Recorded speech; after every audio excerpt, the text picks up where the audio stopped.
کائنات کے بارے میں نظریہ کیا ہے، ٹھیک ہے، یعنی کائنات کے بارے میں انسان کی رائے کیا ہے.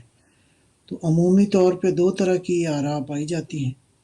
ایک رائے تو یہ ہے کہ اس کائنات کا کوئی بنانے والا ہے جو صحیح، اس کائنات کے شعور کا، اس کائنات کی بصیرت کا، اس کائنات میں موجود علم کا، اس کائنات میں موجود ہم آہنگی کا، اس کائنات میں موجود تعاون کا، اس کائنات کے اندر موجود پرفیکشن کا، یہ جتنے بھی موضوعات ہیں ان سب کا ایک مرکز ہے.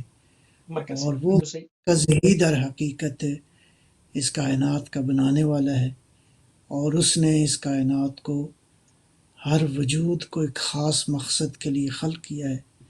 اسی طرح ہر وجود کو اس مقصد کی تکمیل کے لیے خداوند متعال نے ایک پلاننگ، ایک پروگرام، ایک منصوبہ جو ہے وہ وضع فرمایا ہے، اور اس نے ان مخلوقات تک، خصوصاً انسان تک، اس منصوبے کو، اس منصوبہ ہدایت کو، اس منصوبہ تکامل کو، اس منصوبہ ترقی کو پہنچایا بھی ہے، اور اس کی ہدایت کا ایک باقاعدہ سسٹم موجود ہے. یہ تو ایک نظریہ ہے.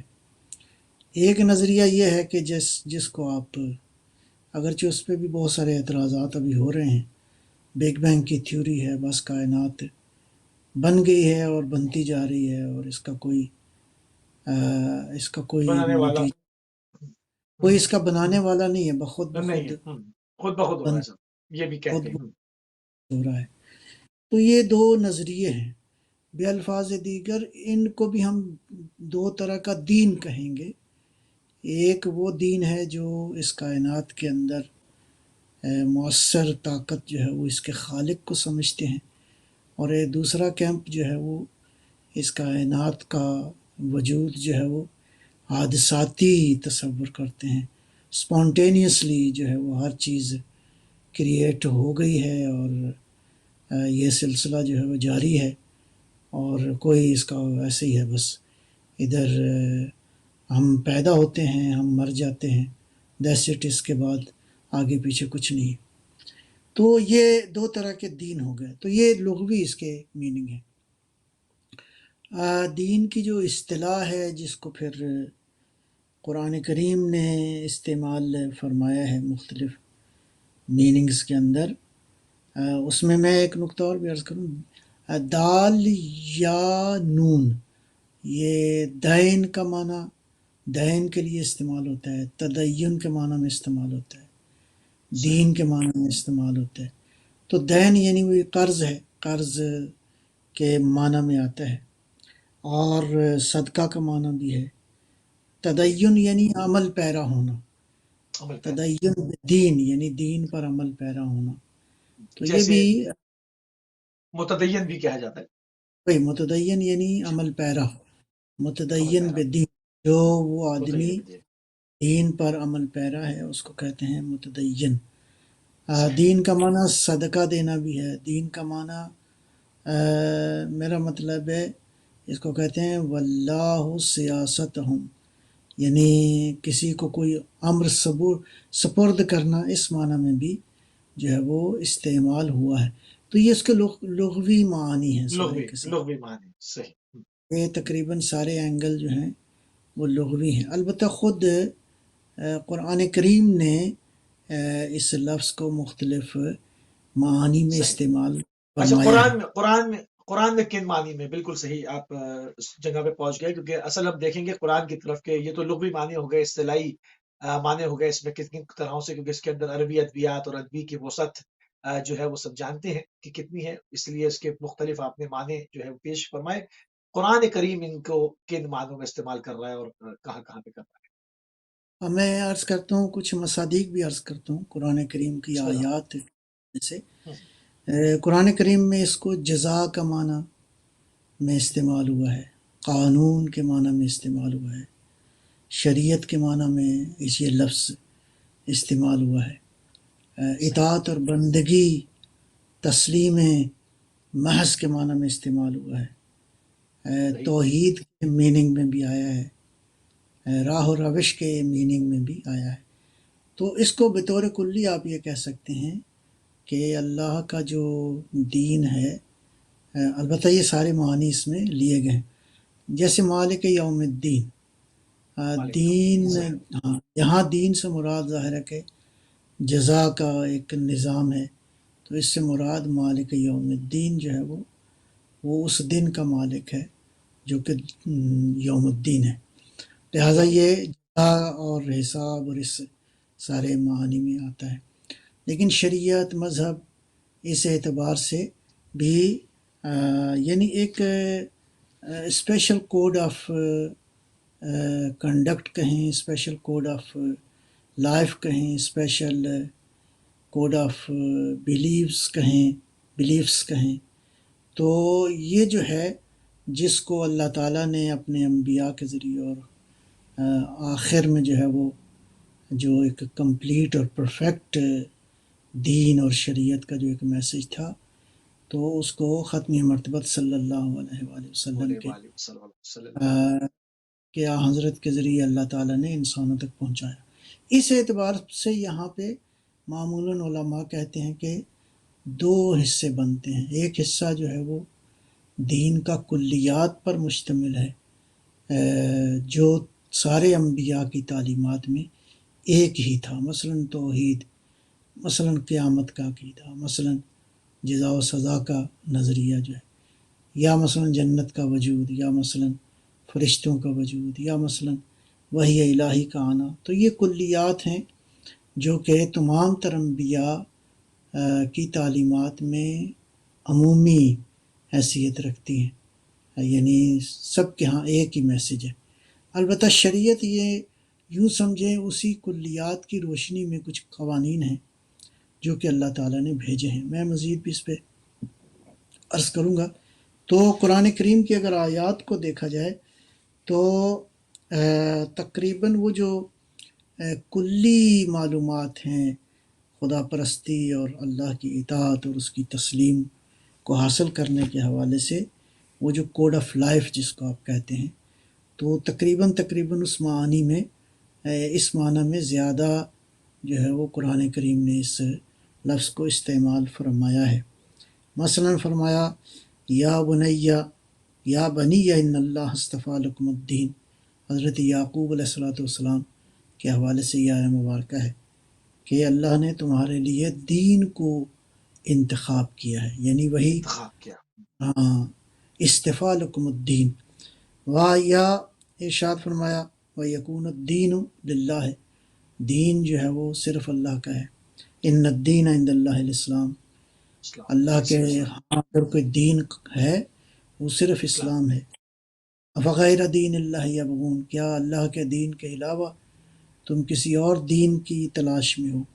تو کلی طور پہ وہ وہی ہے جو میں نے عرض کیا کہ یہ جو مختلف آئیڈیالوجیز کے حوالے سے انسان کچھ عقائد اور کچھ وہ چیزیں بنا لیتا ہے، اس حساب سے دیکھا جائے تو اس وقت ادیان کی تعداد کافی ساری ہے۔ تین بڑے ادیان ہیں، اسلام ہے، مسیحیت ہے، یہودیت ہے، اس کے علاوہ ہندو بھی ایک اسی طرح ایک دین کے قائل ہیں، اسی طرح بدھ مت ایک دین کے قائل ہیں، زرتشت ایک دین کے قائل ہیں، یا بہرحال اسی طرح مختلف ادیان جو ہے وہ۔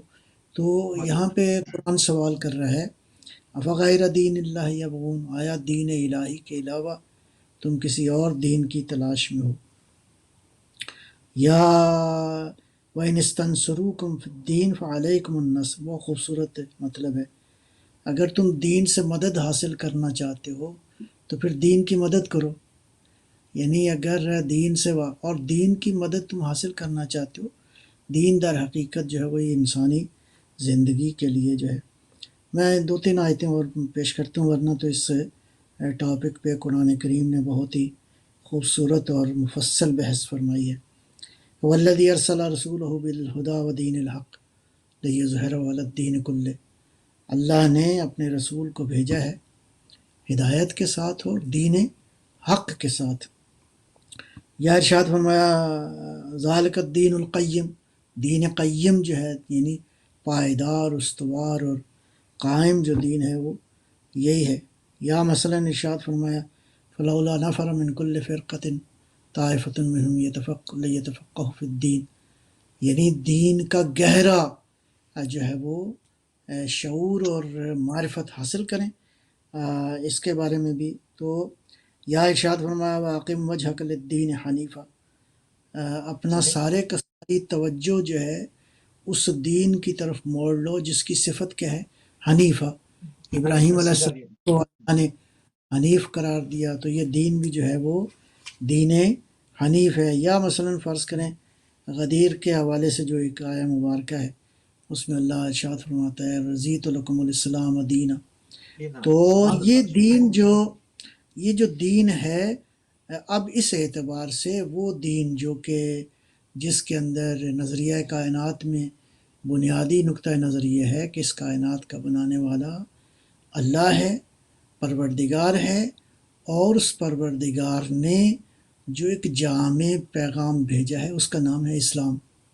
اسلام۔ تو اور اسی اسلام کے اوپر اللہ جو ہے وہ راضی ہے، اور اسی اسلام کو اللہ نے وعدہ کیا ہے کہ ایک زمانہ آئے گا کہ یہی اسلام جو ہے یعنی غالب بنیادی کرے طور پر پوری دنیا کے انسانوں کے لیے یہی بہتر میسج ہے۔ اس لیے یہ سورہ بھی توبہ، ارشاد سورہ جی ہاں توبہ میں یہی نا۔ جی یہ ارشاد فرمایا کہ تم کیا کسی اور دین کی تلاش میں ہو، اور یہ قابل قبول نہیں ہے، اس لیے کہ جو انسانی زندگی کے لیے جامع اور انتہائی کمپریہنسو میسج آ گیا ہے، اس کے بعد کسی اور سسٹم کی ضرورت نہیں ہے کہ تم اس کو اڈاپٹ کرو، ورنہ پھر ظاہر ہے کہ اس کا کوئی نتیجہ تمہارے حق اور فائدے میں نہیں ہوگا۔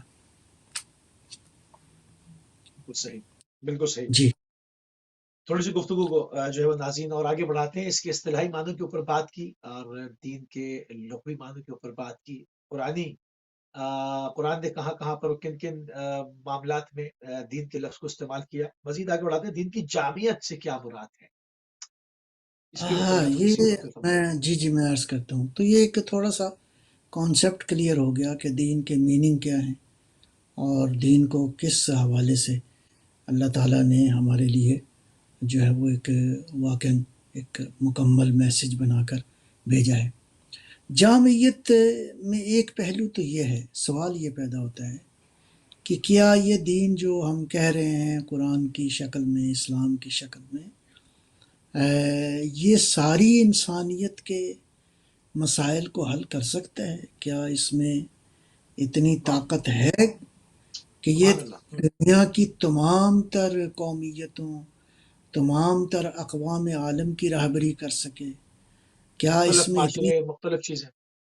ایسے ہی ہے مختلف یعنی جس کو یوں سمجھیں multi cultural, multi religious societies اس دنیا کے اندر موجود ہیں، اور ایک افراتفری کا عالم رہا ہے، ابھی تک موجود ہے۔ تو آیا ایسے عالم میں کوئی ایسا دین ہے جو اتنی طاقت رکھتا ہو کہ ان ساری نظاموں کے مقابلے میں اس کے پاس ایسا جامع پروگرام ہے، ایسا کمپریہنسو پروگرام ہے کہ ان سارے انسانوں کی فلاح و بہبود کا جو ہے وہ پروگرام دے سکتا ہے؟ تو اس بالکل صحیح۔ سوال کا جواب جو ہے وہ بالکل ہاں میں ہے، ہم کہتے ہیں بالکل ایسا ہے۔ اور اسلام جو ہے، ہم نیگوشیشن کے مرحلے پر، ہم اسلام کے تعارف کے مرحلے پر دلائل کے ساتھ یہ بات دنیا تک پہنچانا چاہتے ہیں کہ اس تھیوری کو دیکھیں، اس نظریے کو دیکھیں، اس جامع اور کامل نظام کو دیکھیں۔ تو اس میں ایک طرف تو اللہ کی ذات ہے، جو ظاہر ہے کہ جس نے جو خود اپنے وجود میں ظاہر ہے کہ وہی ہے اصل میں منبع اس ساری کائنات کے تکامل کا، اس ساری کائنات کی راہبری کا۔ الحمدللہ رب العالمین، وہی کائنات کا رب ہے۔ اس نے جو میسج بھیجا ہے، اسی اعتبار سے جب ساری کائنات کو اس نے بڑے ہی پرفیکٹ اصولوں پر قائم فرمایا ہے، تو اب اس نے جو دین اور شریعت بھیجی ہے وہ بھی بہت ہی جامع ہے، بہت ہی جامع مکمل ہے، کمپریہنسو ہے۔ اب اس سبحان اللہ۔ کے جی اس کمپریہنسو ہونے کے حوالے سے جو ہے زمانہ ترقی کرتا جا رہا ہے، سائنس ترقی کرتی جا رہی ہے، تو کیا ان تمام تر ترقیوں کے ساتھ کوآرڈینیٹ کرتا ہے یہ دین؟ بہت اہم دین بات ہے، کی جی ہاں، یہ بہت اہم بات جامعیت ان ہے، ساری جامعیت۔ چیزوں کو اپنے اندر کیا لے سکتا ہے؟ تو میں اب اس کو تھوڑا سا، اگر زیادہ علمی بحث تو ممکن نہیں ہے، لیکن بہرحال اس میں دو پہلو ہیں۔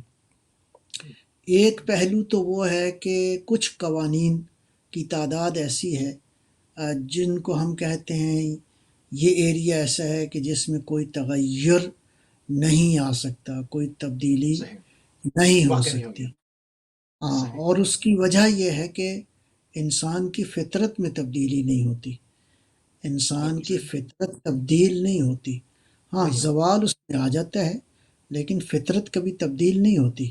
فطرت وہی ہے جس کو خلقت میں گوند دیا گیا ہے، اللہ کریشن میں اکبر، جس واہ! کو داخل بہت کیا خوبصورت گیا۔ بات، بہت خوبصورت لہٰذا بات ہے، بالکل ایسے وہ ہی، قوانین جن کا تعلق ہیومن نیچر کے ساتھ ہے، انسانی فطرت کے ساتھ ہے، تو وہ جو فطرت کے والے معاملات ہیں وہ نہ تبدیل ہو سکتے ہیں، اور نہ ہی ان کی جگہ کوئی اور چیزیں آ سکتی ہیں۔ البتہ ہوتا ہے، زوال پذیر ہو جاتے ہیں ہمارے اعمال کی وجہ سے کچھ امور، لہذا فطرت نہ تو اس کے بارے میں سوال کر سکتے ہیں۔ مثلا آپ یہ سوال کریں کہ دن سفید کیوں ہوتا ہے؟ نہیں، دن خلق ہی جی، ایسا ہوا ہے، سفید ہی خلق ہوا ہے۔ رات سیاہ کیوں ہوتی ہے؟ نہیں، اس کی کیوں ہوتا خلقت ہی ایسی تو ہے، بالکل، دین کے احکام کا ایک حصہ ہے جو علماء یہ کہتے ہیں لا یتغیر ولا یتبدل، اس میں کوئی چینج نہیں ہے، کوئی تبدیلی۔ تبدیل نہیں ہو سکتے، واقع نہیں ہوتی، مثلا اسباب مثال میں عرض کرتا ہوں، مثلا بے حج کا شک، حکم جو ہے وہ قیامت تک ہے۔ اب اس میں یہ کہ کوئی آلٹرنیٹ آ جائے حج کی جگہ پہ، یہ ممکن نہیں ہے۔ یا ممکن مثلا نہیں ہے، فرض کریں 5 وقت کی نماز ہے، تو یہ رہے گا سلسلہ، اس نے رہنا ہے، ایسے ہی رہنا ہے۔ لہٰذا ایک پہلو ہے جس کو ہم کہتے ہیں یہ تبدیل ہونے والے نہیں ہیں، لیکن ظاہر ہے کہ دوسری طرف جو ہے انسانی زندگی مسلسل ہم دیکھ رہے ہیں، گزشتہ 50 سال میں دیکھیں انسان نے کتنی معاشروں میں تبدیلی آئی ہے، سائنس نے کتنی ترقی کی ہے، ٹیکنالوجی کس سطح پہ پہنچ گئی ہے، انسانی زندگی کے رہن سہن کے انداز جو ہیں وہ انٹائرلی ڈفرینٹ ہو گئے ہیں۔ گزشتہ 50 سال کی جو ضروریات تھیں آج بالکل تبدیل ہو گئی ہیں وہ ساری کی ساری۔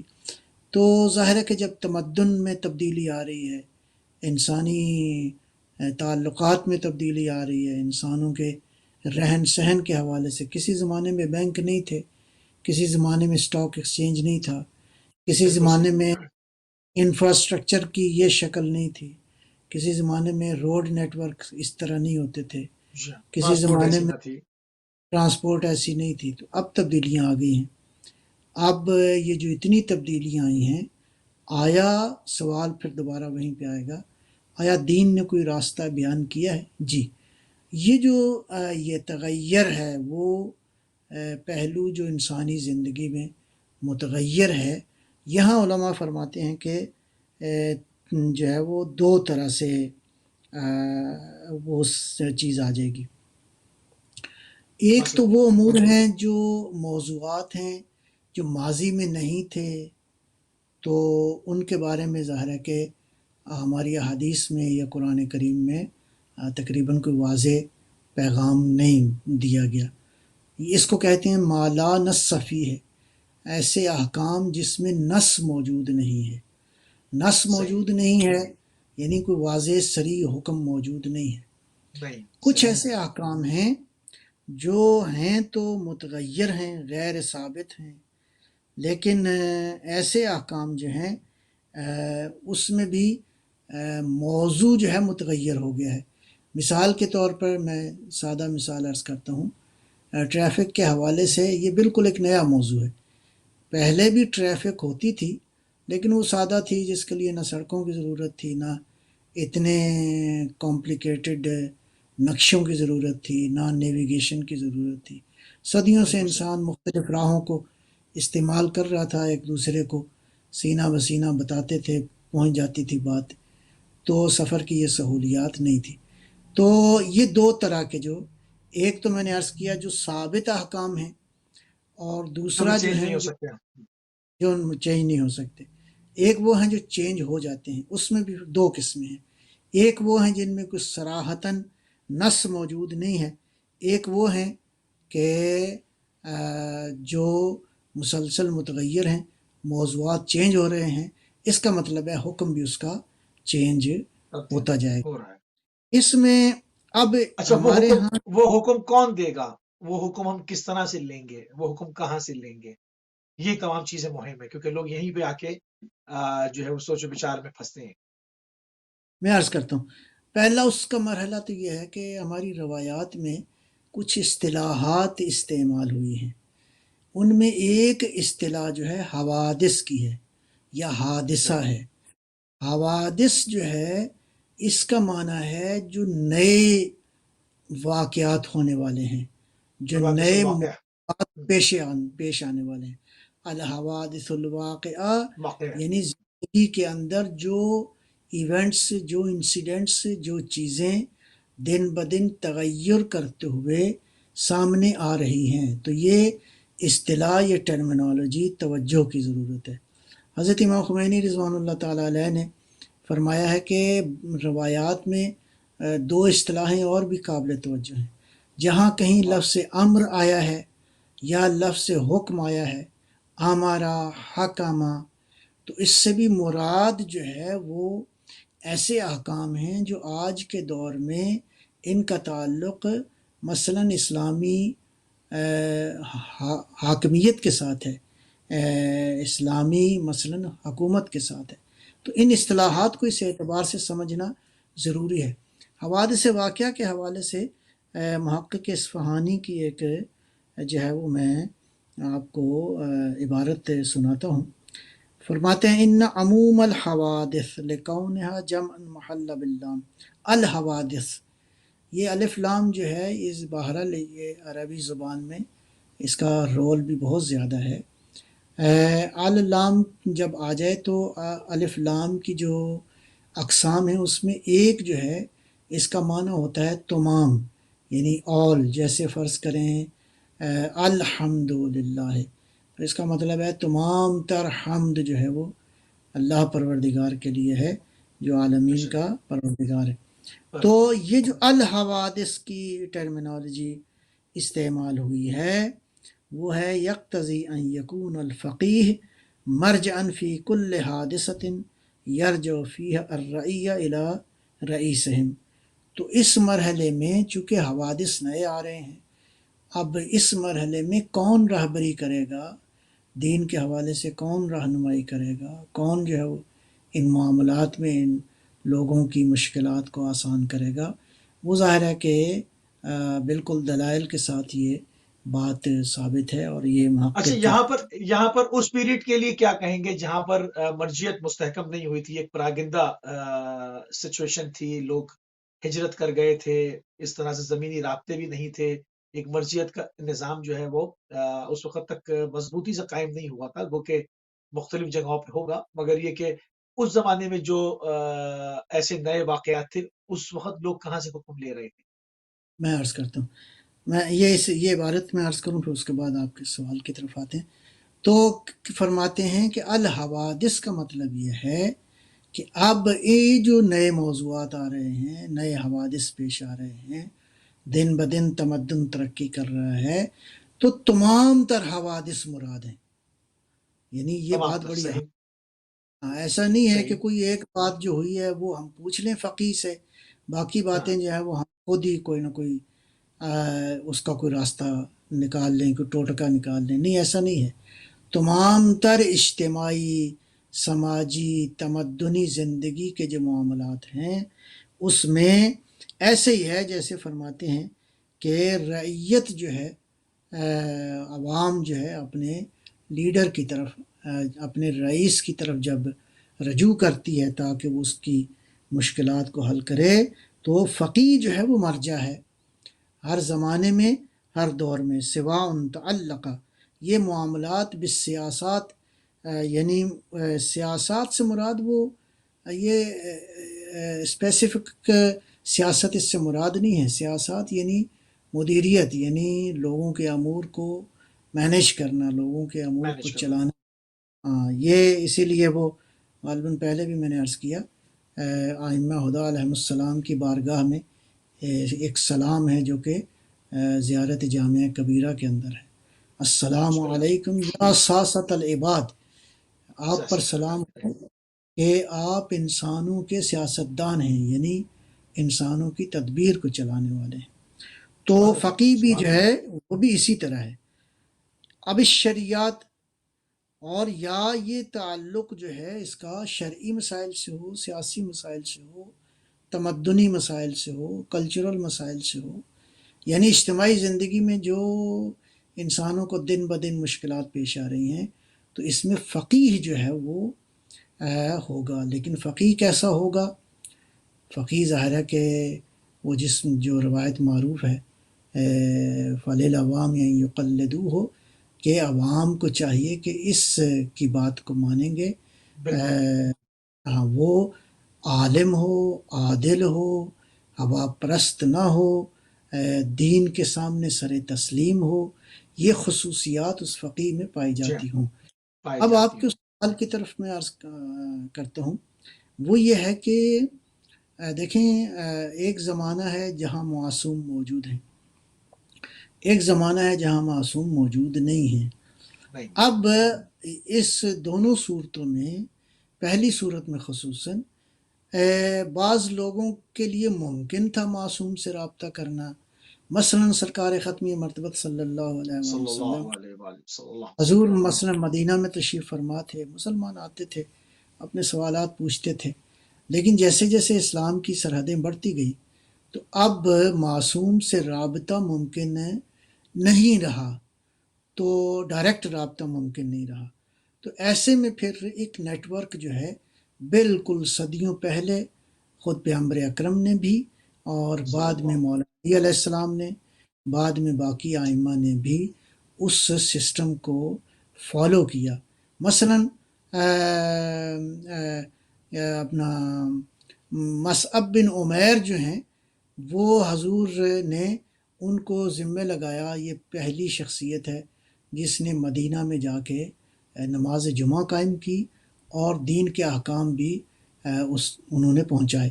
تو اس کا مطلب ہے آہستہ آہستہ درمیان میں عوام جن سے ڈائریکٹ رابطہ کر سکے، ایسے افراد کی ضرورت رہی ہے. اس زمانے میں بھی تھی، آج بھی ہے. ٹھیک ہے جی. لہٰذا معصوم کے زمانے میں ظاہر ہے کہ وہ معصوم کے زیر نظر ہیں. کیونکہ یہ بہت اہم، کیونکہ یہ نکات بہت اہم ہے ہمارے نوجوانوں کے لیے. خصوصاً میں اپنے جوانوں کی جب بات کروں کہ ان کو یہ معلوم ہونا چاہیے کہ جب اس وقت بھی ریاست اسلامی اتنی وسعت رکھتی تھی کہ ہر شخص کا معصوم کی جانب آنا سفر کرنا ممکن نہیں تھا، تو کس طرح سے دین لیتے تھے، کس طرح سے جمعہ قائم تھا، کس طرح سے شریعت کے اصولوں کے اوپر احکام پر عمل کر رہا تھا. کیونکہ بعض چیزوں پر چونکہ نالج نہیں ہوتی تو وہاں پر دشمن اپنا کاری وار کر دیتا ہے، اور وہاں پر جو ہے وہ ایک مرجیت کے خلاف اور یہ تمام چیزوں پر لے کر ان کے اذہان کو منتشر کیا جا رہا ہے. اس ضمن میں نے، چونکہ یہ سب جامعت دین کے اندر یہ موضوعات آتے ہیں، اس وجہ سے میں نے آپ کے محضر میں سوال کیا کہ ان کو ذرا کھول کھول کے بیان کر دیں. جی، میں وہی عرض کر رہا ہوں کہ یہ بالکل عقلی سی ایک بات ہے کہ سارے لوگ جو ہے وہ نہ تو معجزے کی صلاحیت رکھتے ہیں، اور نہ ہی اللہ تعالیٰ کی مشیت اس طرح ہے کہ ہر کام جو ہے وہ معجزے سے ہو جائے. نہیں، انسان خود سے آگے بڑھے اور انسان جو ہے وہ ان معاملات کو سمجھے، ان حقائق کو. لہٰذا اس کو آپ یوں تقسیم کر سکتے ہیں، ایک نیابت عامہ تھی، ایک نیابت خاصہ تھی. یعنی بعض خاص لوگوں کو ڈپیوٹ کیا گیا تھا، بعض کو عمومی طور پر فرمایا گیا تھا کہ جن میں یہ شرائط موجود ہوں تو آپ جائیں دینی حوالے سے ان لوگوں تک جو ہے وہ ان معاملات کو جو ہے وہ حل کریں. لیکن یہ ظاہر ہے کہ معمولی لوگ نہیں ہونے چاہیے کہ معصوم علیہ الصلوۃ والسلام جو ہیں ان تک تو دسترسی نہیں ہے، ان تک تو میرا مطلب ہے پہنچنا جو ہے وہ ممکن نہیں ہے. تو کیسے ڈائریکٹ؟ آج کے دور میں بھی اگر تو کسی کے لیے ممکن ہے، بسم اللہ، ہمیں تو کوئی اعتراض نہیں ہے. لیکن ظاہر ہے کہ ہر ایک کے لیے ممکن نہیں ہے. امام زمانہ صلوات اللہ سلام اللہ علیہ سے رابطہ. لہٰذا معصوم سے یا ڈائریکٹ رابطہ ہو یا ایسا کوئی سسٹم موجود ہو کہ معصوم تک رسائی ممکن ہو. تو میں عرض کروں کہ اس حوالے سے سرکار خاتم مرتبہ صلی اللہ علیہ وآلہ وسلم کے زمانے ہی سے مثلاً میں نے جناب مصعب کی مثال دی ہے، اسی طرح جناب سلمان فارسی کی مثال آ سکتی ہے، اسی طرح اور بعض شخصیات جو تھیں. امیر المومنین علیہ السلام کے زمانے میں ایک بڑا نام مثلاً جناب مالک اشتر کا ہے، اسی طرح باقی آئمہ کے زمانے میں بھی. لیکن یہ پھر سلسلہ جو ہے زیادہ آرگنائز طریقے سے آگے بڑھا جب زمانہ، اس کو یوں سمجھیں کہ جب آتا ہے زمانہ غیبت صغرا کا زمانہ.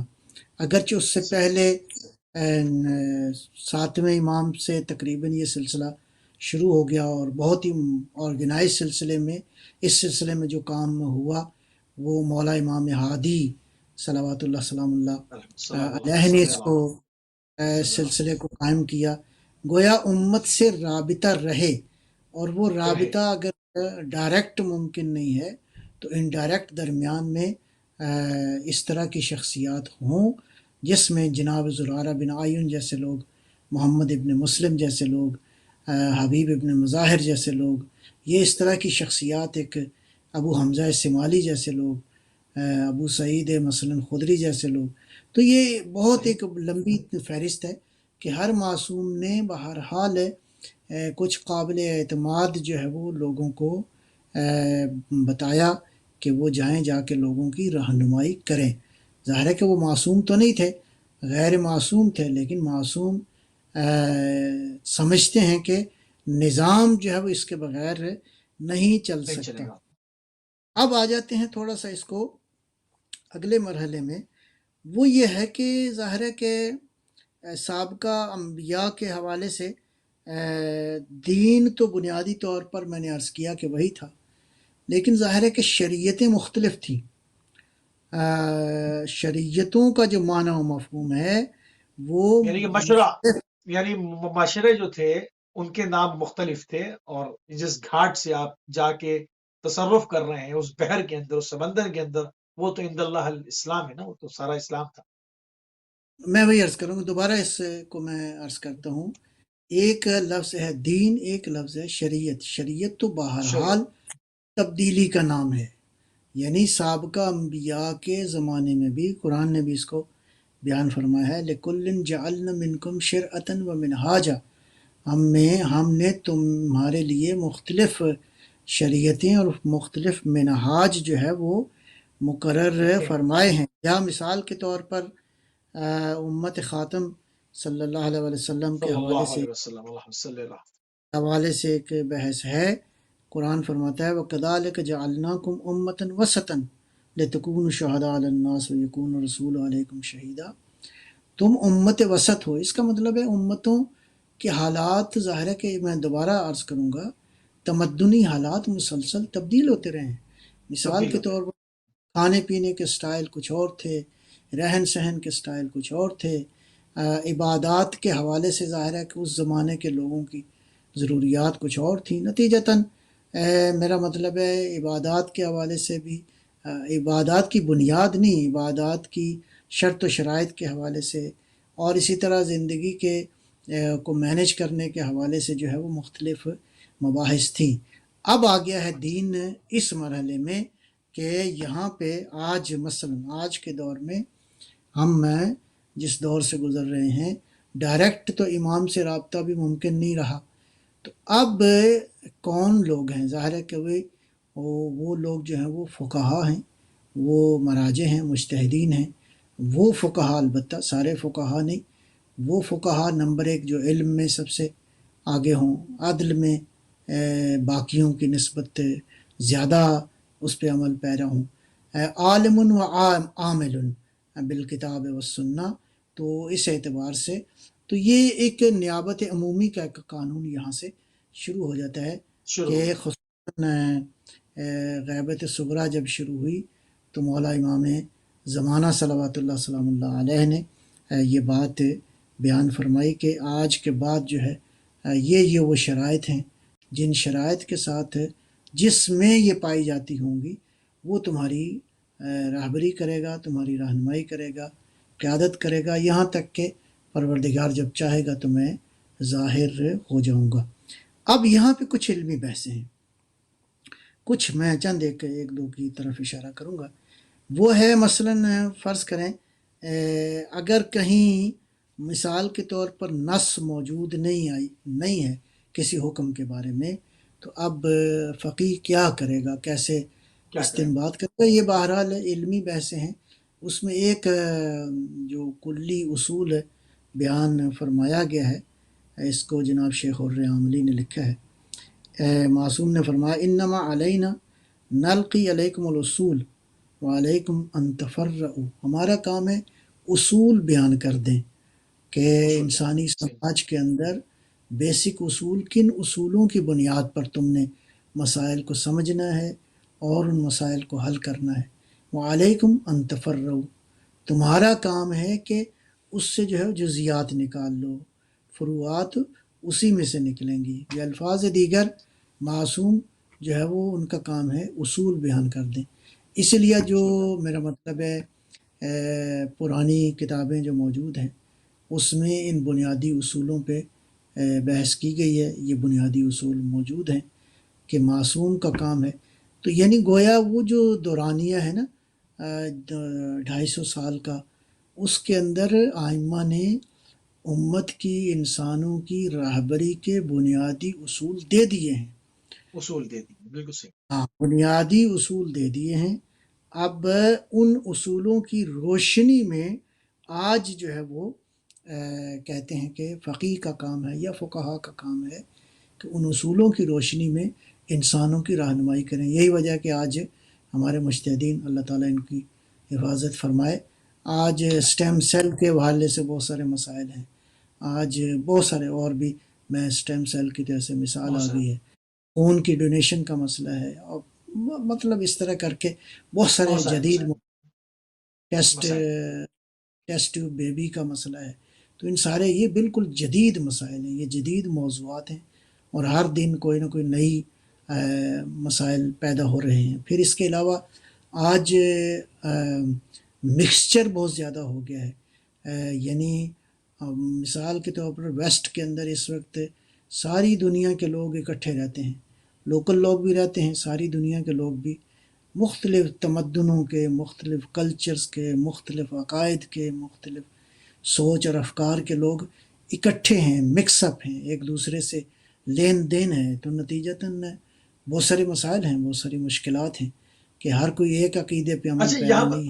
اچھا، یہاں پر ایک سوال قبلہ اور بھی ہے، جس طرح جیسے آپ نے کہا کہ اس زمانے میں معصومین تک لوگ نہیں پہنچ پاتے تھے، تو یقیناً معصومین کی طرف سے جو لوگ جن کو آگے بڑھایا جاتا تھا، جن پہ معصومین نے اعتبار فرمایا، وہ لوگوں کو شریعت بیان کرتے تھے کیونکہ ان سے رابطہ ممکن تھا ان کے اپنے اپنے علاقوں میں۔ بالکل آج ایسے ہی ہے، جس طرح سے ایک عام آدمی کا اگر اس وقت فقیہ اور مجتہد تک نہیں پہنچ سکتا، تو وہ دوسرے ملکوں میں ان کے جو نمائندے ہوتے ہیں، جو ان کے وکلا ہوتے ہیں، ان کے ذریعے سے وہ وہاں تک پہنچتے ہیں، ان سے اپنے جوابات لیتے ہیں۔ تو کچھ وکلا کے لیے بھی کچھ شرائط ہیں کہ وکلا جب رکھے جائیں تو وکلا کس طرح کے ہوں، کیونکہ اب معاملہ وکیل کر رہا ہے نا، اب اس کے ذریعے سے آپ مرجع تک جا رہے ہیں، مرجع کے ذریعے تک معصوم تک جا رہے ہیں، اور وہاں سے آپ حکم جو ہے وہ دین خدا میں کیا حکم ہے اس کو دریافت کر رہے ہیں۔ تو ہمارا جس سے واسطہ پڑ رہا ہے وہ وکیل ہے۔ میں عرض کروں، بہت خوبصورت آپ نے سوال کیا ہے، میں سادہ سی اس کی ایک مثال دیتا ہوں۔ امام جماعت کی شرائط کیا ہیں؟ دو شرطیں تو بالکل ڈائریکٹ پڑی ہیں آگے، کوئی شخص امام جماعت نہیں ہو سکتا دو شرطوں کے بغیر۔ مثلا عالم ہو، دوسرا عادل ہو۔ آیا ہر کوئی امام جماعت ہو سکتا؟ یعنی عدالت بنیادی شرط ہے۔ عدالت کی بھی پھر آگے تفسیر ہے۔ اس عدالت کی تفسیر یہ ہے، ظاہر ہے کہ اس سے مراد وہ معصوم کے مقام عصمت والی عدالت نہیں ہے، یعنی بہرحال ایک عدالت اس کی شخصیت میں ہو، شخصیت بہرحال عدالت ہو۔ میں عرض کرتا ہوں، ظاہر ہے کہ اس عدالت سے مراد مثلا اس پورے علاقے میں جہاں وہ بندہ مثلا پیش نماز سے مراد وہی امام ہے جو راہبری کر رہا ہے. ہم کہتے ہیں نا امام جماعت، تو امام جماعت یا امام جمعہ، تو اس کا مطلب یہ ہے کہ لیڈرشپ کا جو تصور ہے جس لیول پر بھی ہے، یہ بنیادی شرائط ہیں. ایک عالم ہو، بالکل صحیح. دوسرا عادل ہو. عادل عادل کا ہو. معنی ہے کہ نمبر ایک، اس لوگوں میں اس کی شہرت اچھی ہو، اللہ معاف کرے بد کردار نہ ہو، بد قول نہ ہو، ہاں. اخلاقیات کا اچھا ہو. یہ سارے معاملات کسی اسی اور، عدالت کی. ہاں، کسی غلط اس سے اس کی شہرت نہ ہو، ہاں عدالت ساخط شہرت. نہ ہو. اب اچھا، ہاں کیا مقتدی جو ہیں، جو امام جماعت کے مقتدی ہیں، نہ کہ کسی مرجع کے یا معصوم کی بات نہیں کر رہا، جو امام جماعت کے مقتدی ہیں، اس کے پیچھے کھڑے ہیں، وہ ان کی نماز پڑھا رہا ہے، اس کا ذمہ دار ہے، تو کیا وہ عدالت چیک کرتے ہیں؟ ان کے اندر اتنی استطاعت ہے، اتنا شعور ہے؟ میں سمجھتا ہوں، دیکھیں اس پہ بہت تفصیلی بحث ہو جائے گی، لیکن سادہ مطلب تو یہی ہے جو میں نے پہلا نقطہ عرض کیا. دوسرا یہ ہے کہ اب فرض کریں میں نے کسی پیش نماز کے پیچھے نماز پڑھنی ہے، تو دین یہ کہتا ہے، آپ کو اجازت دیتا ہے کہ جو آغا صاحب نماز پڑھا رہے ہیں اور ظاہر پہ عمل کرنے میں مطلب. ان کی عدالت آپ کے لیے ثابت ہو. اچھا، پھر ہوتا یہ ہے کہ نارملی مثلا فرض کریں میں کہیں مسجد سے گزرا، تو اس اجمالی خیال کے اوپر کہ انشاءاللہ باقی لوگ بھی پڑھ رہے ہیں، تو انشاءاللہ یہ آغا صاحب جو ہیں اس قابل ہیں کہ میں نماز، ہاں اللہ یہ کہ کوئی پڑھ جاؤ. ایسی چیز مجھے نظر آ جائے یا میرے لیے ثابت ہو جائے اور ان کی عدالت ساکت ہو جائے. اب مجھے پروپیگنڈے کی تشہیر کی اجازت نہیں ہے، بس یہ ہے کہ میں ان کے پیچھے جا کے نماز نہ پڑھوں. بہرحال کلی نہ مسئلہ پڑھ. یہی. میں دوبارہ آتا ہوں اسی موضوع کی طرف کہ یہ جو کلیات ہیں اس میں ایک بحث کلی کی جو ہے وہ یہ ہے کہ انسانی عقل و فہم کے حوالے سے اور انسانوں کا جو صدیوں سے اس زمین کے اوپر قیام ہے، کچھ انسانوں کی ضروریات اولیہ ہیں، یعنی جس کو آپ بیسک نیڈز کہہ سکتے ہیں. بیسک نیڈ میں کیا کیا ہے؟ مثلا روٹی ہے، کپڑا ہے، مکان ہے، پانی ہے، ہوا ہے، صحت ہے، تعلیم ہے، خاندان کی تشکیل دینا ہے، تربیت ہے، آزادی ہے، ایک دوسرے کا احترام ہے، نیکی ہے، چیریٹی ہے. یہ سارے امور جو ہیں یہ زندگی کا ایک وہ حصہ ہے جو بغیر کسی امتیاز کے کہ کون انسان کس عقیدے کا ہے اور کیا کہتے ہیں کس مذہب کا ہے، لہٰذا یہ وہ چیزیں ہیں کہ ان تک پہنچنی چاہیے. تعاون ہے، عدالت ہے، قانون ہے، معاشرت ہے، پبلک ڈیلنگ ہے، یہ سارے معاملات ہیں. یہ میں نے کافی ساری ایک لمبی فہرست بیان کر دی ہے. یہ ساری بنیادی ضروریات ہیں انسانوں کی. نتیجتاً جو بھی سسٹم موجود ہے اس کی ذمہ داری ہے کہ تمام تر انسانوں کو روٹی، صحیح. کپڑا، مکان، پانی، تعلیم، صحت، اسی طرح تربیت، آزادی، اسی طرح قانون، اسی طرح کیا کہتے ہیں عدالت، اسی طرح معاشرت کے جتنے مسائل ہیں، یہ سارے کے سارے اس سسٹم کا، جو بھی حکومت ہے، جو بھی سسٹم موجود ہے، ان تک پہنچانا ضروری ہے بغیر کسی امتیاز کے. کسی کو کسی پر حق حاصل نہیں ہے، جیسے کہ خطبہ حجت الوداع میں سرکار دو عالم صلی اللہ علیہ صلی وآلہ اللہ علیہ وسلم نے وسلم. صلی اللہ. بیان فرمایا. ایک نقطہ اور، چونکہ اب وقت بھی شاید اتنا نہیں ہے، بالکل. وہ 1 کیا، منٹ رہ گیا میرے پاس بس. بس میں خالی بیان ہی کروں گا. وہ کیا ہے کہ جتنے بھی احکام ہیں اسلام کے تابع للمصالح والمفاسد، اسلام کے جتنے بھی احکام ہیں مصالح اور مفاسد کے تابع ہیں. اگر مصلحت ہے، اگر اس میں فائدہ ہے تو اس کا حکم دیا گیا ہے، اگر اس میں مفسدہ ہے اور اس میں خرابی ہے، اس میں نقصان ہے، تو اس سے روک دیا گیا ہے. اور ظاہر ہے روکنے کے لیولز بھی مختلف ہیں. ایک مرحلہ یہ ہے کہ کہتے ہیں مکروہ ہے، نہ کرو بہتر ہے. ایک مرحلہ ہے کہ حرام ہے، جو بالکل تمہارے لیے جائز نہیں ہے. اور جس میں مصلحت ہے اس کے بھی مختلف لیول ہیں. یا مباح ہے، یعنی تو آپ کا چوائس ہے، یا مستحب ہے، یعنی زیادہ رجحان یہ ہے کہ اس کو انجام دے دیا جائے، یا یہ ہے کہ واجب ہے تمہارے لیے کرنا، دنیا کے لیے بھی اور آخرت کے لیے بھی. تو یہ بعض ایک بنیادی مباحث ہیں، بنیادی اصول ہیں جن کی بالکل صحیح. روشنی میں یہ فقیہ کا کام ہے کہ وہ انسانوں کی امت کی رہنمائی کرے. بالکل صحیح، بالکل صحیح. بہت شکر گزار ہیں قبلہ، نہایت مشکور ہیں اور نہایت ممنون ہیں. بہت ہی اہم موضوع کے اوپر اور بہت ہی جو اس وقت ضرورت بنتی ہے کہ نوجوانوں کو کس طرح سے آگاہ کیا جائے، کس طرح سے طاغوت کے پنجے سے چھڑایا جائے یا اس کا شکار نہ ہونے دیا جائے بالفاظ دیگر. اس کے لیے بہت اہم جو ہے وہ یہ گفتگو تھی. ہم انتہائی مشکور و ممنون ہیں. اب ہمیشہ کی طرح اپنا قیمتی ٹائم اہل بیت ٹی وی کو دیا کرتے ہیں. ہم انتہائی ممنون ہیں. جزاک اللہ خیر. جی سلامت رہیں انشاءاللہ.